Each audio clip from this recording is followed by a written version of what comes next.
अभी तक आपने सुना, सबके दिलों के अरमानों को जगाने के लिए कोई ना कोई जरूर आता है। फिर उसका फैसला तो तकदीर करती है कि वो मिलेंगे या नहीं। अब आगे। काव्या वापस अपनी जगह पर आ चुकी थी। थोड़ी देर पहले हुई घटना को सोचकर उसका दिल तेजी से धड़क रहा था। वो स्टेज के सामने कुर्सी पर बैठ गई और चारों तरफ देखने लगी। तभी उसे एक कोने में राजन खड़ा दिखाई दिया, जो उसे ही देख रहा था। उसने फौरन अपनी नज़र उस पर से हटाई और यश और शिखा की तरफ देखने लगी। बीच बीच में वो राजन की तरफ भी देखने लगती, जो उसकी तरफ ही देख रहा था। जब वो उसे देखती और वो उसे देखता, तो वो फौरन अपनी नज़र उस पर से हटा देती। अब तो राजन को भी उसे देखना अच्छा लग रहा था। वो भी काव्या पर से अपनी नज़र नहीं हटा पा रहा था। काव्या ने एक बार फिर उस ओर देखा तो राजन वहां पर नहीं था। काव्या उसे घूमकर चारों तरफ देखने लगी, लेकिन वो कहीं दिखाई नहीं दिया। काव्या शांत बैठ गई। अब उसकी नजरें ना जाने क्यों राजन को तलाश रही थी। ये तो वो भी नहीं जानती थी कि ऐसा क्यों हो रहा है, लेकिन उन दोनों को तो ये मालूम नहीं था।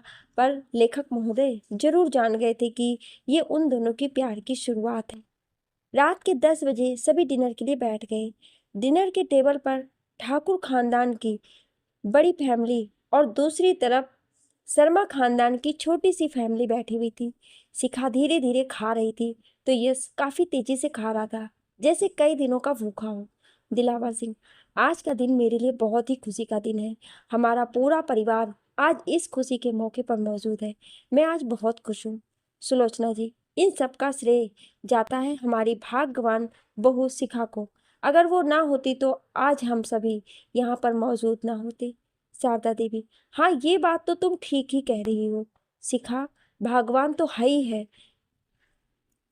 मुझे भी अपने अंश के लिए शिखा जैसी ही एक सुंदर सुशील कन्या चाहिए, जो उसे सुधार सके। शारदा देवी ने इस बार निम्मी की तरफ देखते हुए कहा, जो सामने से पापड़ उठाकर अपनी प्लेट में रख रही थी। अंश, एक ही तो पसंद आई थी, उसे भी बड़े भाई ले गए। पर कोई बात नहीं, छोटी बहन भी उससे कम नहीं है, लेकिन ये कुछ ज्यादा ही बोलती है। पहले पता कर लेता हूँ कि इसके दिल में कोई है या नहीं, फिर ट्राई करता हूँ। निम्मी, पापा, मैंने दीदी के मुंह से सुना है कि जीजू गायब होते हैं तो एक एक महीने तक ना कॉल करते हैं ना मैसेज। कहीं शादी के बाद भी ये ऐसे ही गायब रहे तो दीदी का क्या होगा अकेले में। निम्मी की बात सुनकर यश खाते खाते अटक गया और सबकी तरफ देखने लगा, जो उसे ही देख रहे थे। बलराज ठाकुर, मैं इसकी शादी के बाद उस पर से काम का प्रेशर कम करने की कोशिश करूंगा, जिससे वो शिखा को समय दे सके। अंश, ये जरूर बोलेगी। ये नहीं देख सकती थी कि अभी बड़े बात कर रहे हैं, फिर भी इसे बोलना जरूरी था। ये लड़की वाकई बवाल है बिल्कुल। काजल चुपके से रश्मि के कान में बोली, तुम तीनों बहनों के किस्मत में राजघराना ही लिखा है। देखो कैसे शारदा देवी निम्मी को देख रही हैं, जैसे अभी के अभी शादी करवा देंगी निम्मी का अपने बेटे से। खाना खाने के बाद सभी बड़े एक तरफ चले गए और बाकी बच्चे घर के हॉल में बैठ गए। नीतू ने निम्मी के कान में कुछ बोला तो वो डब्बा ले आई और सबके बीच में रख दी। अंश, ये क्या है? नीतू, हम जिसका भी नाम लेंगे वो आदमी इस डब्बे में से एक पर्ची निकालेगा और उसमें जो लिखा होगा उसे करके दिखाएगा। शशांक, ये क्या बात हुई? अगर इसमें लिखा होगा कि खाना बनाओ, तो क्या अब हम खाना भी बनाएंगे? काव्या, ऐसा कुछ नहीं लिखा है, सिर्फ सिंपल बातें ही लिखी है, जो आप सबके साथ ऐसा हो चुका है। अच्छा, ऐसा क्या क्या लिखा है इन पर्चियों में? नीतू, जब आपका नंबर आएगा तो देख लेना आप खोलकर क्या लिखा है आपकी पर्ची में। निम्मी ने दूर खड़े राजन और वीर को भी बुलाकर बैठा लिया। राजन को देखकर काव्या की नजर एक बार फिर राजन से टकराई। नीतू, तो शुरुआत किससे करते हैं? हाँ, सीमा भाभी से। सीमा, अरे मुझसे क्यों, अपने भैया से शुरुआत करो, वो सबसे बड़े हैं जो हैं। नीतू, लेडीज फर्स्ट, इसलिए आप। सीमा ने डब्बे में से एक पर्ची निकाली और खोल कर देखा और फिर नीतू को पकड़ा दिया। नीतू, हल्के में बच गई, गाना सुनाइए कोई अच्छा सा, जो हम सभी को पसंद आ जाए, वरना दोबारा गाना पड़ेगा। सीमा, शायद मेरी शादी का ख्याल मन में आया है, इसीलिए मम्मी ने मेरी तुझे चाय पर बुलाया। अंश, अरे वाह भाभी, क्या बात है, क्या सच में कभी ऐसा हुआ था क्या? सीमा, काश ऐसा होता। सभी बच्चे भी जोरों से तालियां बजाने लगे। नीतू, अब बारी है सोनिया भाभी की। सोनिया ने डिब्बे में से पर्चा निकाला और खोल कर देखा। नीतू, हम भी तो देखें क्या लिखा है इसमें। अरे वाह, शायरी। निम्मी, आपको शायरी आती है? सोनिया, वक्त रहते वक्त का पता नहीं चलता, वक्त हमारे साथ है या नहीं, फिर भी आपको देखकर वक्त से वक्त मांगने का दिल करता है। अंश, वाह भाभी, क्या बात है, आपने तो कमाल ही कर दिया। निम्मी, अब किसकी बारी है? हाँ, काजल भाभी, देखते हैं आपने ऋतिक भैया के लिए क्या स्पेशल रखा है। कहते हुए निम्मी ने डिब्बा काजल की तरफ बढ़ाया। काजल ने पर्ची निकाल कर देखा और उससे मुंह ढक ली। निम्मी, अरे वाह, अपने प्यार का पहला किस्सा, क्या बात है, क्या है किस्सा, जरा हमें भी सुनाइए। काजल, ये उन दिनों की बात है जब सोशल मीडिया पर फेसबुक नया नया लॉन्च हुआ था। उस समय मैं कॉलेज में पढ़ा करती थी। फेसबुक सभी चलाते थे। एक दिन मैंने भी अपने फ्रेंड से उस पर आईडी बनवा ली, क्योंकि मैं उसके बारे में अभी कुछ नहीं जानती थी। आईडी बनने के बाद 2 दिन बाद किसी कैप्टन ऋतिक शर्मा की रिक्वेस्ट आई। मैंने भी एक्सेप्ट कर ली। थोड़ी देर बाद ही उधर से हाय का मैसेज आया। मैंने भी हेलो कह के रिप्लाई दिया। उन्होंने पूछा क्या नाम है आपका। मैंने भी कह दिया। बिना पढ़े ही रिक्वेस्ट भेज दिए हो क्या? उसके बाद तो इन्होंने बातों की लंबी झड़ी लगा दी। शुरुआत में तो मुझे थोड़े पकाऊ लगे, लेकिन बाद में अच्छे लगने लगे। उसके बाद चाय कॉफ़ी पर मिलने का प्लान बनाया और इस तरह हमारी पहली मुलाकात हुई। और फिर धीरे धीरे बात आगे बढ़नी शुरू हो गई। मुलाकात से प्यार, प्यार से शादी से। निम्मी तपाक से बोली, बच्चे नहीं हुए हैं अभी आपके? यहीं फुल स्टॉप लगा दीजिए। काजल निम्मी का कान पकड़ती हुई, कुछ ज्यादा नहीं बोल रही हो तुम आजकल। निम्मी, सॉरी भाभी, सॉरी, दर्द हो रहा है, छोड़ो। अंश, सच में ही मुंह फट है बिल्कुल, पर है अच्छी। नीतू, अब किसकी बारी? निम्मी, अब बारी है हमारी रश्मि दीदी की, जो आराम से यहाँ से खिसकने का प्लान बना रही है। रश्मि, ऐसा कुछ नहीं है, मैं यहीं बैठी हुई थी। निम्मी, आपके प्यार का भी किस्सा ही सुन लेते हैं। सुना है जीजू रोज अपनी मम्मी को तो, कभी अपने फ्रेंड को तो, कभी अपने पड़ोसी को ले आते थे हॉस्पिटल में आपसे चेकअप करवाने के लिए। अबे ये अफवाह है, पड़ोसी को कभी नहीं लाया, दोस्तों को लाया हूँ। रश्मि, झूठ मत बोलो, कितने बार तो सड़क से किसी को भी पकड़ कर ले आते थे। कई बार तो इनका भाई होता था और उसका नाम भी इन्हें नहीं मालूम होता था। रश्मि की बात सुनकर अभय रश्मि की तरफ देखने लगा और सभी ठहाके लगाकर हंसने लगे। नीतू, क्या बात है अभय भैया, आपने तो कमाल ही कर दिया। आजकल के जमाने में भी ऐसा होता है? अभय, जमाना कोई भी होता, हर जगह कुछ ऐसा ही है। निम्मी, तो फिर आपने हाँ कब कहा दीदी? रश्मि, एक दिन ये मम्मी जी को साथ में लेकर आए, शायद उनकी सच में ही तबीयत खराब थी, तो मैंने पूछा कौन है ये, तो कह रहे हैं मेरी माता जी हैं। मैंने भी कह दिया सच कह रहे हो या हमेशा की तरह झूठ? फिर क्या था, इनकी चोरी मम्मी जी ने पकड़ ली और अगले ही दिन शगुन लेकर ये लोग मेरे घर आ गए। मैं तो हैरान हो गई कि ये बिना मेरी राय जाने मेरे घर तक रिश्ता लेकर आ जाएंगे, और मम्मी पापा भी खुश थे, इसलिए मैंने हाँ कह दिया। रश्मि ने अभय की तरफ जीभ दिखाते हुए कहा। अभय, ना भी नहीं कह सकती थी, पूरे राजस्थान में वर्चस्व है हमारा। निम्मी, अरे वाह जीजू, क्या डायलॉग मारा है आपने। नीतू, अब किसकी बारी है? काजल, हमारे परफेक्ट कपल की, जो यहाँ बैठे कितने प्यारे लग रहे हैं। निम्मी, हाँ तो दीदी जीजू ने तो अपना हाल ये दिल बयां कर दिया है, पर आपने अभी तक कुछ नहीं बताया। सिखा, ऐसी कोई बात नहीं है। नीतू, ओहो भाभी, ऐसी कोई बात नहीं है, क्यों झूठ बोलती हो? ये प्यार की तितलियां एक तरफ से नहीं उड़ती, दोनों तरफ से उड़ती हैं। काव्या नीतू की बात सुनकर राजन की तरफ देखने लगी और राजन की भी नजरें उससे टकराई और फिर दोनों सामने देखने लगे। यस, अच्छा, और ये तुझे कैसे मालूम? नीतू, और वो मैंने किताबों में पढ़ा है। यस, इस बार तेरी किताबें ही चेक करूंगा सब। नीतू, अब चलो बता भी दो भाभी, फिर घर के जेंट्स लोगों की बारी आएगी। अंश, अब बता भी दो भाभी, मेरी स्टोरी होती तो मैं आत्मकथा लिख दिया होता अब तक। शिखा ने सबको देखा, फिर बोलना शुरू किया। बात आज से लगभग 1 साल पहले की है, जब मेरा ट्रांसफ़र लखनऊ में हुआ था। मैं एक दिन पहले ही शहर का जायजा लेने के लिए अपनी कार से घूम रही थी, तो मुझे सड़क किनारे एक लड़का खड़ा मिला, जिसने कॉलेज की यूनिफॉर्म पहन रखी थी। वो भी बहुत ही बेहूदी तरीके से, टाई आधी नीचे लटकी हुई, शर्ट पैंट से बाहर निकली हुई और बाजुओं को कोहनी पर चढ़ा रखी थी और अपने बगल में बैठे एक पिल्ले से बातें कर रहा था। जब मेरी कार गुजरी तो उसने हाथ दिखाकर मुझसे लिफ्ट मांगी, पर वो लड़का मुझे लल्लू टाइप लगा और मैंने कार नहीं रोकी और आगे निकल गई। शिखा ने यश की तरफ देखकर कहा तो यश शिखा को घूर कर देखने लगा। शिखा, जब मेरी कार आगे बढ़ गई तो अचानक मेरे मन में क्या ख्याल आया ये तो मुझे अब ध्यान नहीं, पर मैंने न चाहते हुए भी गाड़ी के ब्रेक लगा दिए।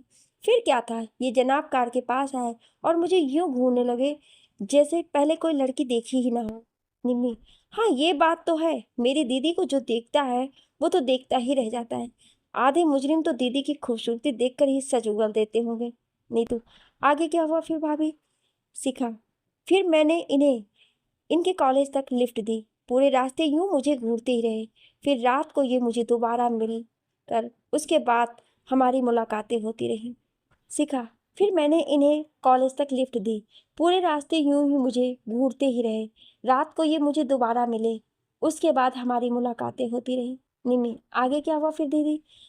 आगे क्या हुआ ये फिर कभी सुनना। अभी सीखा और यश को पंडित जी ने अंदर बुलाया। अंदर आते हुए सुषमा जी ने निम्मी से कहा और काजल को इशारा किया कि वो शिखा को अंदर लेकर आए। निम्मी, ओहो बुआ, आपको भी अभी ही आना था? सुषमा जी निम्मी का कान पकड़ते हुए, अगर तेरी शादी होती तो तू शिखा से पहले उठकर भागती। निम्मी सोचते हुए, पहले कोई ठीक ठाक सा मिले तो सही, तब तो भागूंगी। सुषमा जी, चुप पागल। अंश, ये तो बहुत ही फास्ट है यार। शिखा काजल और रश्मि के साथ अंदर चली गई तो उन सभी के पीछे पीछे यश और बाकी घर वाले भी पहुंच गए, पर अंश वहीं पर खड़ा हो गया और सबके जाने का इंतजार करने लगा। निम्मी कुछ ढूंढ रही थी तो अंश वहां पर पहुंचा। अंश, कुछ खो गया है तुम्हारा? मैं तुम्हारी हेल्प करूं? निम्मी, तुम क्या हेल्प करोगे, पहले अपनी जिप तो बंद कर लो, खुली हुई है। अंश, ओ सिट, करवा ली ना बेइज्जती। अंश ने घूमकर अपना जिप बंद किया और फिर घूमा। निम्मी, तुम अंदर क्यों नहीं गए? अंश, मेरी मंजिल तो बाहर है, अंदर क्या करूंगा जाकर? अंश ने धीरे धीरे बोला, पर निम्मी को सुनाई दे गया। निम्मी, सुनिए भाई साहब, ये प्रेम रस हमको ना बतलाएं। हम कौन है ये नहीं जानते हैं आप। अंश, क्या कहा तुमने भाई साहब? निम्मी, तो क्या अंकल कहूँ? शकल से तो जोकर लगते हो और हीरो बनने की कोशिश कर रहे हो। अंश, जोकर नाम अच्छा है, पर तुम भी किसी चिड़िया से कम नहीं लग रही हो। निम्मी, तुम चूहा लग रहे हो। अंश, तुम चूहा लग रही हो। निम्मी, तुम बंदर। अंश, तुम बंदरिया। निम्मी, अगर मैं आग से जल रही हूँ तो तुम आखिरी बाल्टी हो, तब भी मैं तुम्हें ना लूं। अंश, तुम बर्फ का आखिरी टुकड़ा हो, फिर भी मैं तुम्हें अपनी विस्की में न डालूं। निम्मी अजीब सा मुंह बनाते हुए, अगर तुम आखिरी आइसक्रीम हो दुनिया की, फिर भी मैं तुम्हें ना खाऊं। अंश, आइसक्रीम से याद आया, आइसक्रीम खाने चलोगी? निम्मी, अंश, ऐसे तुम भी किसी आइसक्रीम से कम नहीं हो, स्वीट और चॉकलेट के साथ मिलती भी। निम्मी, तुम मुझे लाइन मार रहे हो? अंश, नहीं, इजहार करने वाला हूँ इसके दावत का। निम्मी, बेवकूफ, दावते इश्क होता है वो।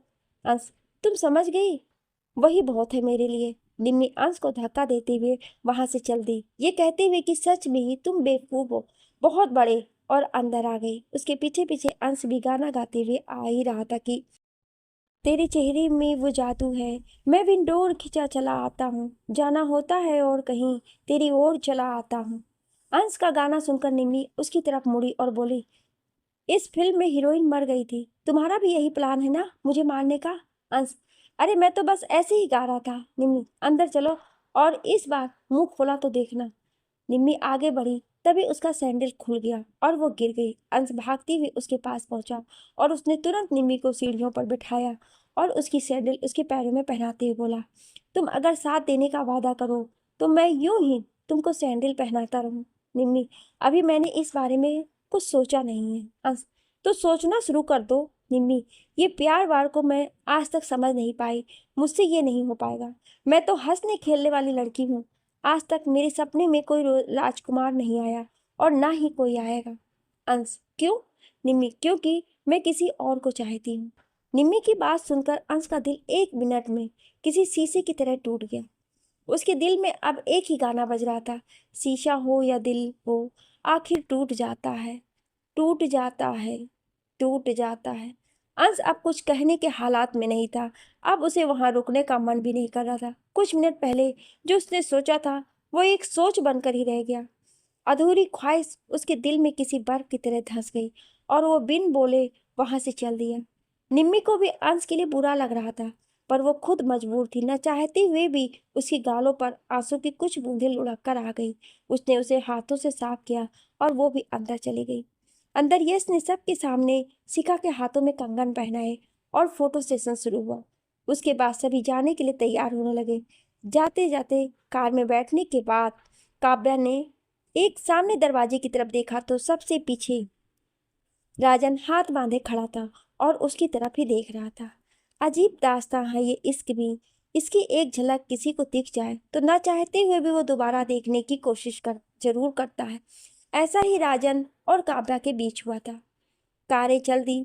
खिड़की से शिखा यश को जाता हुआ देख रही थी। जब यश ने उसकी तरफ देखा तो शिखा ने मुस्कुराते हुए फ्लाइंग किस किया, जिसे कार में बैठे यश के साथ साथ सोनिया, सीमा के साथ अंश ने भी देख लिया और मुस्कुराते हुए यश की तरफ देखने लगे। यश ने अपनी नजरें खिड़की से हटाकर सामने की तरफ देखने लगा और मन ही मन ये प्रार्थना कर रहा था कि ये लोग घर पहुंचकर उसका मजाक ना बनाए। निम्मी भी अंश को जाता हुआ अपने कमरे की खिड़की से देख रही थी। उसकी आंखों में पहले से ज्यादा आंसुओं की बूंदें आ गई थी और वो रोते रोते अपने बिस्तर पर लेट गई। इधर अंश भी सबके सामने मुस्कुराने की कोशिश कर रहा था, पर अंदर ही अंदर वो भी बहुत ही दुखी था। सगाई होने के बाद शिखा भी लखनऊ चली गई और यश भी केस के सिलसिले में दिल्ली आ गया। दोनों एक दूसरे से दूर थे, पर वीडियो कॉल के जरिए दोनों एक दूसरे के करीब थे। दोनों रोजाना की गतिविधियां एक दूसरे के साथ शेयर करते और रात में काफी देर तक बातें करते।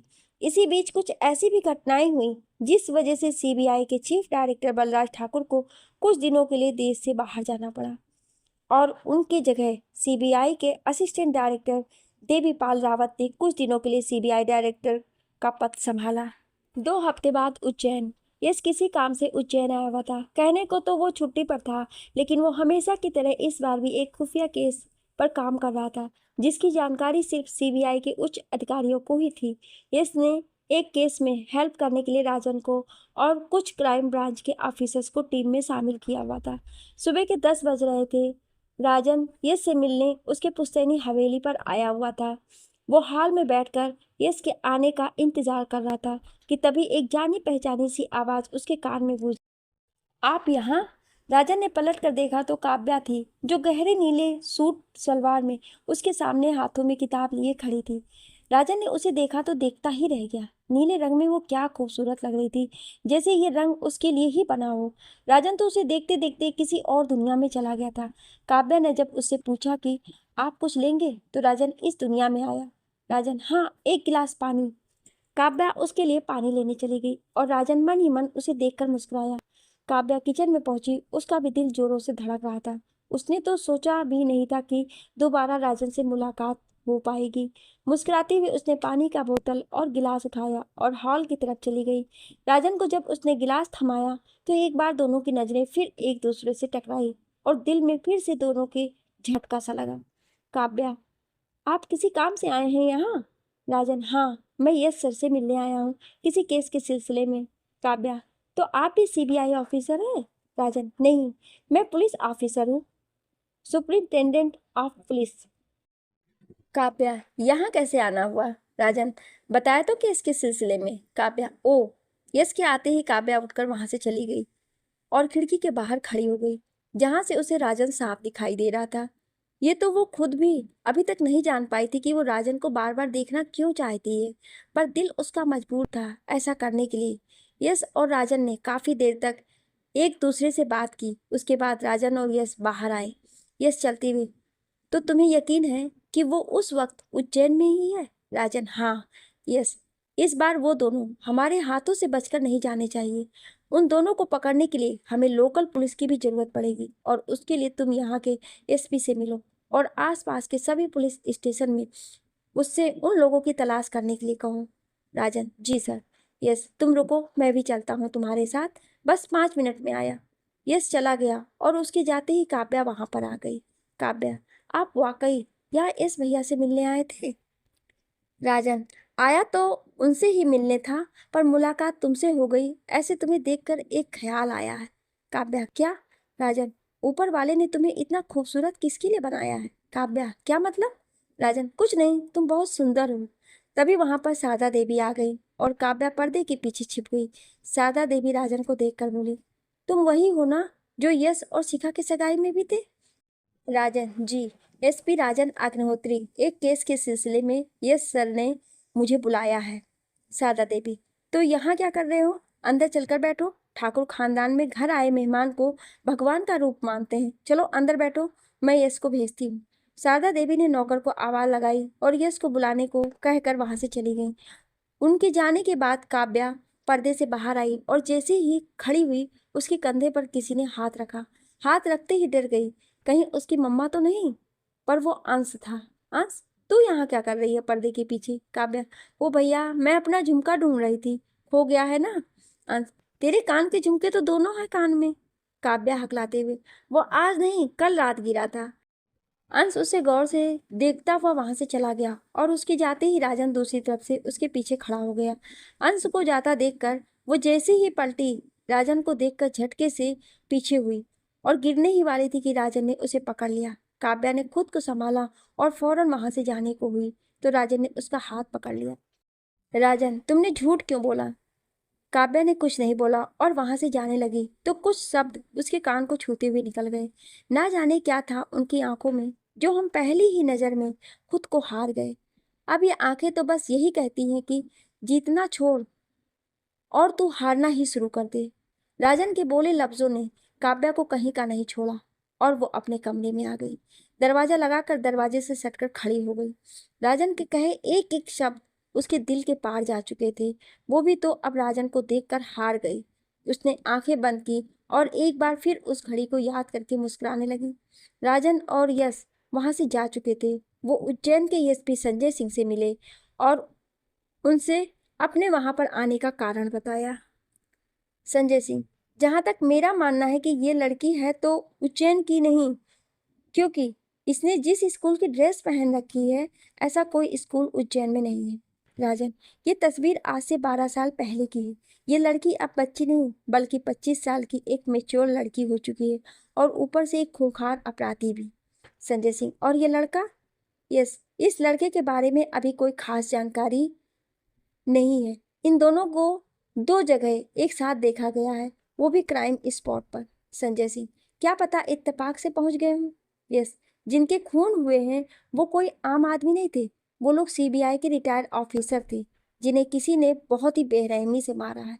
राजन, और इतना तो हमें भी मालूम है, इस तरह के खून करने में परफेक्ट प्लान की जरूरत पड़ती है। संजय सिंह, इस लड़की की जो ड्रेस है किस स्कूल की है ये पता मैं थोड़ी देर में आपको बताता हूँ। यस, और इस लड़के के बारे में? संजय सिंह, हमें अपने रिकॉर्ड देखने होंगे, मुझे नहीं लगता कि यह लड़का उज्जैन का है। राजन, वो कैसे? संजय सिंह, इसका चेहरा देखो, शकल से ही खूनी लगता है और उज्जैन के लोग तो भोले के भगत हैं, वो लोग अपराध कर ही नहीं सकते। राजन और यश ने एक दूसरे का चेहरा देखा और फिर ऑफिस के बाहर लॉकअप में देखा जहां पर कैदियों की भरमार लगी हुई थी। यस, ठीक है, आप पता करिए, क्या पता ये यहाँ का ना हो, उसके माँ बाप यहाँ के रहने वाले हों, इसने बस यहाँ से पढ़ाई ही की हो। संजय सिंह यश का चेहरा देखता रहेगा और यश राजन के साथ उठकर वहां से चल दिया। ऑफिस से बाहर आने के बाद राजन और यश दोनों ही कार में बैठ गए। राजन, लगता है इस एसपी का सामना अभी किसी पेशेवर अपराधी से नहीं हुआ है। यस, मुझे तो लगता नहीं है ये हमारा काम कर पाएगा, क्योंकि जिनकी हम तलाश कर रहे हैं उनके बारे में सीबीआई के पास कोई भी रिकॉर्ड नहीं है। राजन, और ये फोटो कहाँ से मिली आपको? यस, इस छोटी बच्ची की फोटो मुझे मुंबई में एक चोल में मिली जहाँ पर ये लड़की रह रही थी। राजन, अब कहाँ चलना है? यस, 10 किलोमीटर दूर एक गांव, वहां पर मुझे मेरे खबरी ने किसी खास मकसद से बुलाया है। राजन, ठीक है। राजन ने कार चलाई और वहां से दोनों चले गए। उनके जाने के बाद एक लड़का वहीं पेड़ के पीछे से निकला और किसी को उसने फोन मिलाया। लड़का, 2 आदमी तुम्हारी तलाश में आ रहे हैं। दूसरी तरफ से किसी लड़की ने बोला, आने दो, स्वागत जरूर करेंगे हम उन दोनों का। उस गांव तक पहुंचने में उन दोनों को रात हो चुकी थी। दोनों वहां पहुंचे और यश और राजन दोनों ही इस गांव में पहुंच तो गए थे, पर यश का खबरी उससे मिलने नहीं आया, बल्कि उसने उसके फोन पर लोकेशन सेंड कर दी। यस, अभी हमें और आगे जाना है। राजन, आपका खबरी नहीं आया? यस, वही तो मैं भी सोच रहा हूँ, वो आया क्यों नहीं? राजन, लोकेशन बताइए, हम वहीं पर मिल लेते हैं उससे। यश और राजन उस आदमी के बताए हुए लोकेशन पर पहुंच गए। उनकी कार उस गांव से बाहरी एक पहाड़ी के पास पहुंच गई। यस, यही का लोकेशन है। दोनों कार से नीचे उतरे और चारों तरफ देखने लगे। रात होने की वजह से चारों तरफ अंधेरा था। हवाएं तेजी से चल रही थी, जिस वजह से वहां का तापमान भी थोड़ा गिरा हुआ था। राजन को पहाड़ी के ऊपर रोशनी दिखाई दी। शायद कोई लालटेन पकड़े हुए उन दोनों को उस तरफ का आने का इशारा कर रहा था। राजन, सर वो देखिए, पहाड़ी पर कोई है, शायद वो आपका ही खबरी हो। यस, इस साले को भी इतनी ऊंचाई पर खड़े होकर लालटेन हिलाना था? नीचे भी तो आ सकता था ये। राजन, तो उसे नीचे बुलाए या ऊपर चलें? यस, ऊपर ही चलना होगा। क्या पता कोई ऐसी चीज हो जो पहाड़ी पर हो और नीचे ना लाई जा सकती हो। राजन, हाँ चलते हैं, देखते हैं। राजन और यश दोनों ही पहाड़ी पर चढ़ने लगे। रात के अंधेरे में दोनों ने अपने अपने मोबाइल की फ्लैश जला रखी थी और ऊपर चढ़ने लगे। वो लोग जैसे जैसे ऊपर चढ़ते, रोशनी उनसे और दूर होती जाती। राजन, सर आपको नहीं लगता ये लालटेन वाला हमें कुछ ज्यादा ही ऊपर ले आया है? यस, ऊपर पहुंच जाएं, फिर इसे बताता हूँ। आधे घंटे बाद दोनों ऊपर पहुंच गए, जहां पर लालटेन जल रही थी। पर वहां पर लालटेन एक खंभे पर लटकाया गया था और लालटेन जिसने जलाया था वो वहां पर मौजूद नहीं था। राजन, ये क्या हो रहा है सर? यस बिना कुछ बोले इधर उधर देखने लगा। तभी उसका पैर किसी चीज से टकराया और वो नीचे गिरा। उसने नीचे फ्लैश करके देखा तो उसके खबरी की लाश वहां पर खून से लथपथ पड़ी हुई थी। राजन लाश को गौर से देखते हुए, सर इसे चाकू से मारा गया है, वो भी बड़ी ही बेरहमी से। यस, लगातार एक के बाद एक वार किए गए हैं। राजन, पर इसे मारा किसने होगा? यस, अब वही पता करना है। राजन ने पहाड़ी की दूसरी तरफ देखा तो उसे एक बल्ब दिखाई दिया, जो कुछ सेकंड के लिए जल रहा था और कुछ सेकंड में बंद भी हो जा रहा था। राजन, सर अभी थोड़ी देर पहले नीचे अंधेरा था, अब वहां पर रोशनी दिखाई दे रही है। कोई है नीचे, शायद इसका खूनी। राजन, ये एक चाल है हमें नीचे बुलाने का। तुम एक काम करो, मैं सामने से जाता हूँ, तुम घूम कर आ जाओ, जरा हम भी तो देखें कौन है ये जो हमारे साथ आंख मिचोली खेल रहा है। राजन घूमकर नीचे उतरने लगा और यह सीधा उस ओर जाने लगा। इस बार दोनों ने ही अपने मोबाइल का फ्लैश बंद करके रखा था। पहाड़ी पर चढ़ने से ज्यादा आसान उतरना होता है, इसलिए दोनों जल्दी ही नीचे उतर गए। वो एक बड़ा सा घर था जो पहाड़ी के नीचे बनाया गया था। उस घर में बिल्कुल अंधेरा था। यश अंदर गया और अपनी रिवॉल्वर को हाथ में लेकर उसने आवाज लगाई, कोई है? उसने 2-3 बार बोला, पर उस घर में अकेले ही उसकी आवाज पहुंच रही थी। यस, राजन। राजन अब नहीं आने वाला। एक अनजान और भारी आवाज उसके कानों में गूंजी। यस, कौन हो तुम और क्या चाहते हो? मैं कौन हूँ बस तुम अभी इतना ही जान लो कि अब तक जितने सीबीआई और उससे जुड़े हुए लोग मारे गए हैं, उन्हें मैंने ही मारा है। और क्या चाहता हूँ ये बहुत जल्द तुम्हें मालूम हो जाएगा। Yash Raj Thakur, CBI officer. कमाल है, कल का खूनी आज एक सीबीआई ऑफिसर बन गया। कितनी हैरानी की बात है ना? यस, क्या बकवास कर रहे हो तुम? और हो कौन जो ये अंधेरे में बोल रहे हो? सामने आओ। फिलहाल मेरा यूं अंधेरे में ही रहना ठीक है। मैं तुमसे कुछ सवाल पूछना चाहता हूँ और मैं चाहूंगा कि तुम उसका सही सही जवाब दो। यस, कैसे सवाल? आज से 7 साल पहले तुमने मेरी एक बहुत ही अनमोल चीज चुराई थी। चुराई ही नहीं, बल्कि उसके लिए तुमने मुझे मारने की कोशिश भी की थी। यस सॉरी, पर तुम्हारी बातें मेरे सिर पर से जा रही हैं। चलो तुम्हें समझा देता हूँ बेटा। क्या तुमने कभी सोचा है कि उज्जैन में पला बड़ा लड़का अरुणाचल प्रदेश के उस आश्रम में कैसे पहुंच गया? क्या तुम्हें कभी बलराज ठाकुर ने बताया कि तुम उसके पास कैसे पहुंचे? क्या बलराज ठाकुर ने तुम्हें कभी बताया कि मामूली सा ऑफिसर सीबीआई चीफ डायरेक्टर कैसे बन गया? यस, जरूरत ही क्या थी इन सभी बातों की? जरूरत तुम्हें ना हो, पर मुझे है। मैं तुम्हें और तुमसे जुड़ी हुई हर एक चीज को खत्म कर दूंगा, जिस तरह आज से 7 साल पहले तुमने किया था। यस, मैंने ऐसा कुछ नहीं किया था और झूठ बोल रहे हो तुम। अगर तुम्हारी बातें सच हैं तो अंधेरे में क्यों खड़े हो? रोशनी में आकर बात करो। जब अंधेरे से ही काम हो रहा है तो रोशनी की क्या जरूरत है? बच्चे, मैं तुम्हें 1 महीने का समय देता हूँ। मेरी चीज मुझे वापस कर दो। अगर वापस कर दिया तो मैं तुम्हें ही मारूंगा। अगर वापस नहीं किया तो तुमसे जुड़ी हर एक चीज को खत्म कर दूंगा। ये मेरा वादा है तुमसे। यस, मैं तुम्हारी इन फालतू बातों में नहीं आने वाला। और रही बात मुझसे जुड़े लोगों की, वो तब तक सही सलामत हैं जब तक मैं हूँ। गर्मी बहुत है तुम्हारे खून में, जैसे पहले थी। एक दिन तुम मेरे सामने अपनी जिंदगी की भीख मांगोगे और मैं तुम्हें बदले में मौत दूंगा। यस, सपने अच्छे देख लेते हो तुम। वो तो वक्त ही बताएगा। 1 महीना, 1 महीने बाद मेरा समय शुरू होगा। जो कहा है उस पर गौर करना। और हाँ, बाहर तुम्हारे साथी को गोली लगी है। यस भागते हुए बाहर गया और देखा तो राजन बेहोश पड़ा हुआ है। उसके दाएं कंधे पर गोली लगी हुई थी। यश ने जैसे ही उसे अपने कंधे पर उठाया, उस घर में ब्लास्ट हुआ और यश राजन को लेकर दूर जाकर गिरा। यश का सिर पास के पत्थर से टकराया और वो भी बेहोश हो गया। नई दिल्ली। बलराज ठाकुर अपने घर पर बैठे हुए थे। उनके साथ CBI assistant director Niranjan Gupta और उनका जूनियर श्रीराम शर्मा बैठे हुए थे। बलराज ठाकुर, मिस्टर गुप्ता, इस महीने में मैं आपसे ये तीसरी बार पूछ रहा हूँ कि आपको जो केस पर काम करने को दिया गया था वो कहाँ तक पहुँचा? निरंजन गुप्ता, सर, मैं अपनी तरफ से पूरी कोशिश कर रहा हूँ। जहाँ जहाँ पर कपिल को देखा गया है वहाँ के लोकल पुलिस, सीबीआई और क्राइम ब्रांच के ऑफिसर्स को भी पता लगाने को कहा, पर उसकी जानकारी नाम मात्र थी। बलराज ठाकुर, बहुत ही अफसोस के साथ कहना पड़ रहा है कि सीबीआई के असिस्टेंट डायरेक्टर्स ये बात कह रहे हैं। निरंजन गुप्ता, मुझे ऐसा लग रहा है कि सीबीआई की टीम का ही कोई आदमी उससे मिला हुआ है, क्योंकि हम क्या कर रहे हैं इसकी जानकारी उसे पहले ही होती है। बलराज ठाकुर, हाँ तो मिस्टर शर्मा, आप कुछ कहेंगे इस बारे में? राम शर्मा, अगर आप कहें तो मैं इस केस को हैंडल करना चाहूँगा, वो भी अपने तरीके से। मेरे साथ जितने भी ऑफिसर्स होंगे और वो जिस डिपार्टमेंट के होंगे, उनकी जानकारी सिर्फ और सिर्फ मुझ तक ही सीमित रहेगी जब तक कपिल पकड़ा नहीं जाता। बलराज ठाकुर, ठीक है, मैं आपको ये केस सॉल्व करने के लिए देता हूँ। Ram Sharma, thank you sir. Niranjan Gupta और श्री राम शर्मा वहाँ से चले गए और उनके जाने के बाद बलराज ठाकुर एक फाइल उठाकर बैठ गए। उस फाइल में एक नौजवान लड़के की तस्वीर थी जिसकी शक्ल काफी हद तक यश से मिल रही थी और बलराज ठाकुर उस तस्वीर को गौर से देखने लगे। बलराज ठाकुर, अब वक्त आ गया है दुनिया की नजरों में तुम्हें लाया जाए पृथ्वी।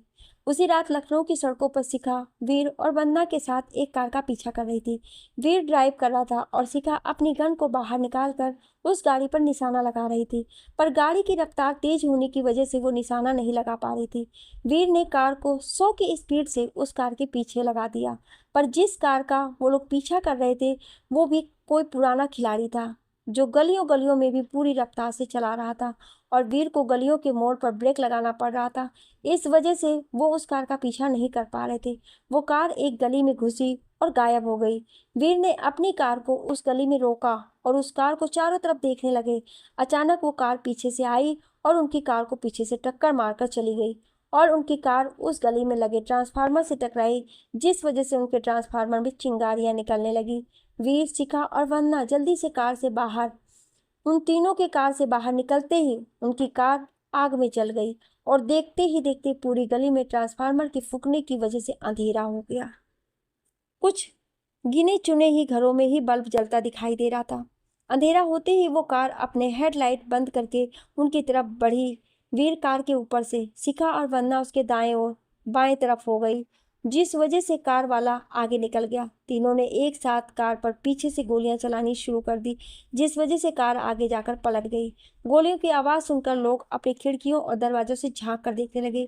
शिखा और वीर भागते हुए उस कार के पास पहुंचे, पर कार में कोई नहीं था। शिखा, लगता है भाग गया। वीर, ज्यादा दूर नहीं गया होगा, हमें उसका पीछा करना चाहिए। शिखा, अंधेरे में वो कहीं भी छिप सकता है और वो भी इसी इलाके में होगा, क्योंकि बिजली सिर्फ इस इलाके की ही गई है, इसलिए वो हमसे बचकर भागने के लिए अंधेरे का ही इस्तेमाल करेगा। वीर, शिखा और वंदना तीनों अलग अलग दिशाओं में उसे ढूंढने लगे। वीर आगे की ओर गया जिस तरफ कार पलटी थी। शिखा दाएं ओर, वंदना बाएं ओर गई। वीर आगे गया, उसे अंधेरे में कोई चलता हुआ दिखाई दिया। वीर, कौन है वहां? रुक जाओ।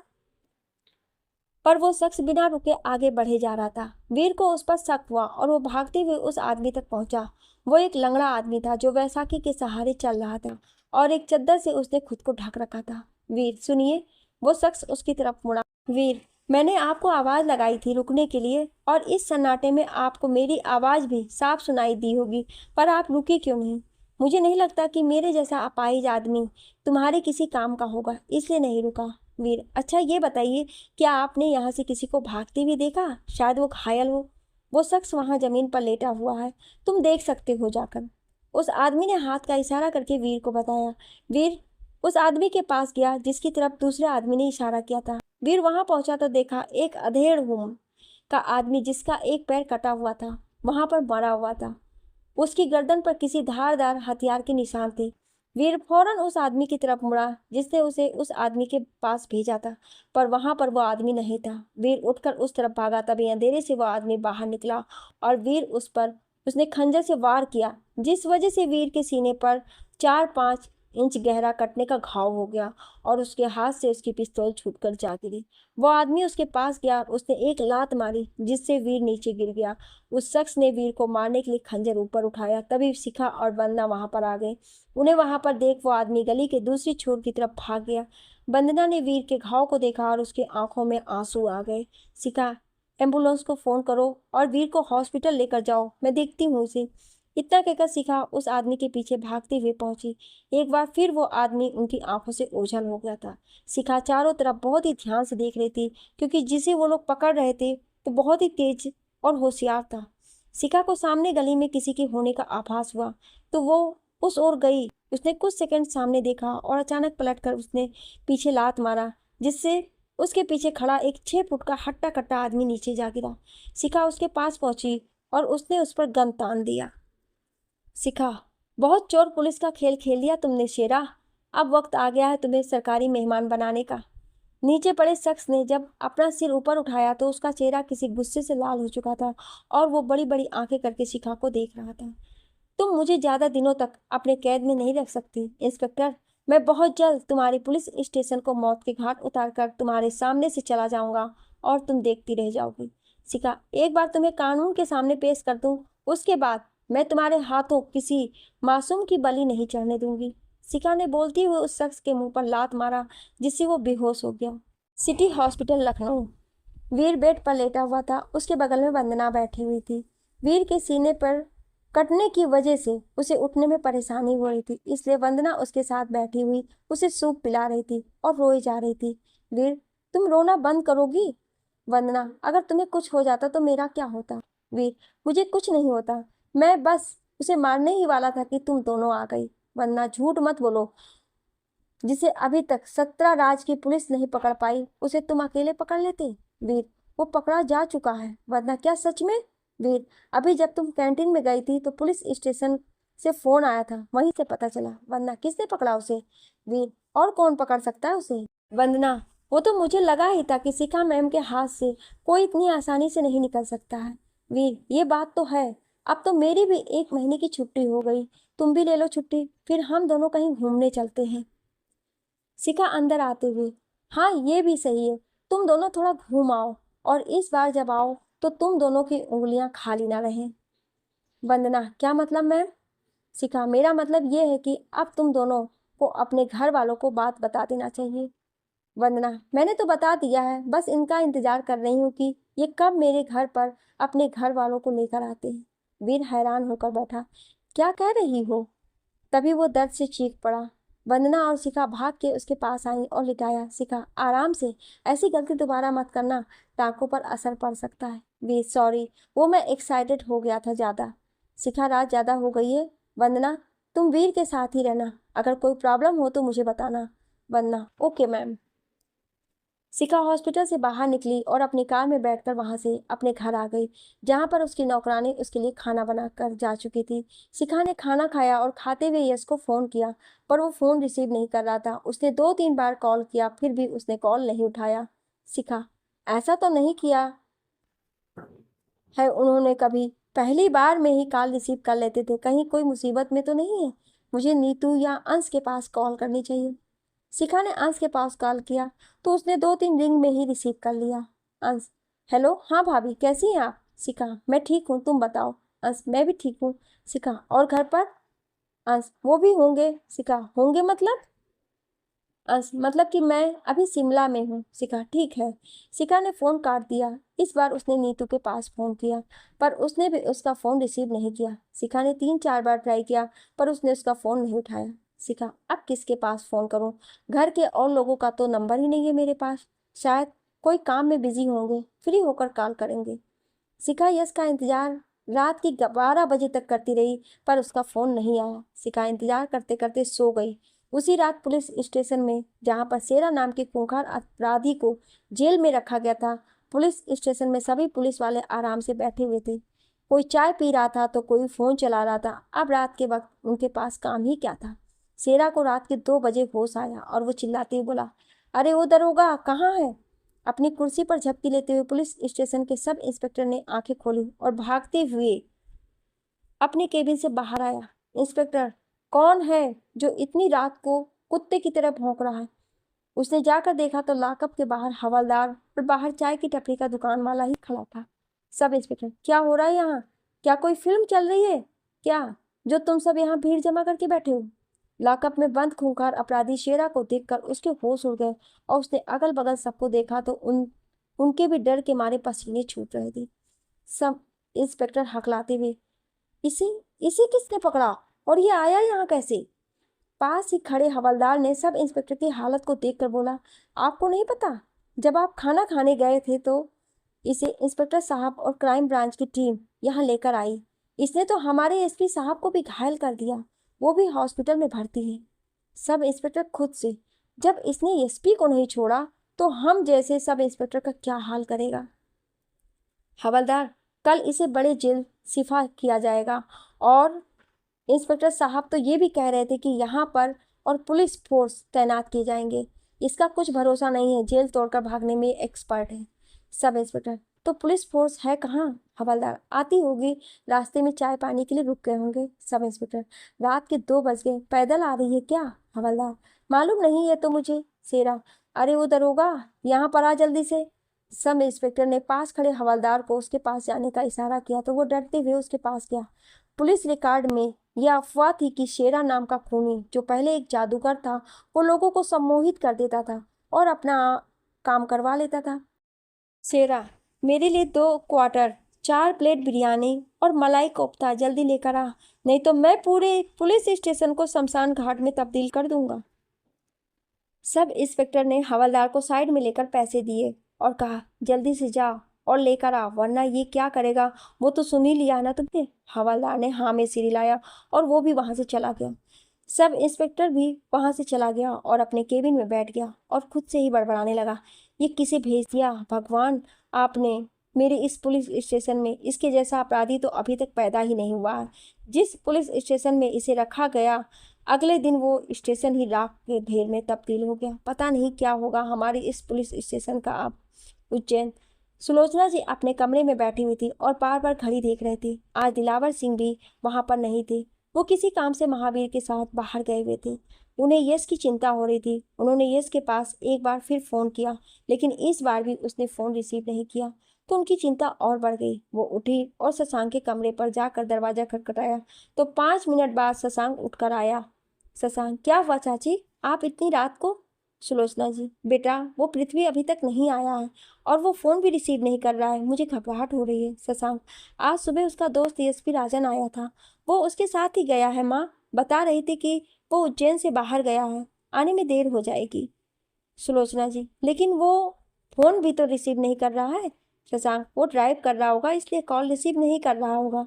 रात का वक्त है ना, लोग ज्यादातर पी के चलाते हैं और सीबीआई के काम में तो ऐसा ही होता है। शशांक ने जानबूझकर झूठ बोला ताकि सुलोचना जी उसकी चिंता न करें, लेकिन उनका चिंता करना लाजमी था, क्योंकि वो एक माँ थी और माँ का दिल तो तभी शांति मिलती है जब उसका बेटा उसके सामने हो, वो भी सही सलामत। सुलोचना जी ने हाँ में सिर हिलाया और वो वहां से चली गई। उनके जाने के बाद शशांक ने भी एक बार यश को कॉल किया, पर इस बार भी उसने कॉल रिसीव नहीं किया। शशांक, कहाँ है भाई तू? चिंता हो रही है अब मुझे भी तेरी। क्या आप इस कहानी का सीजन 2 सुनना चाहते हैं? तो कमेंट में यस जरूर लिखिएगा। Thank you.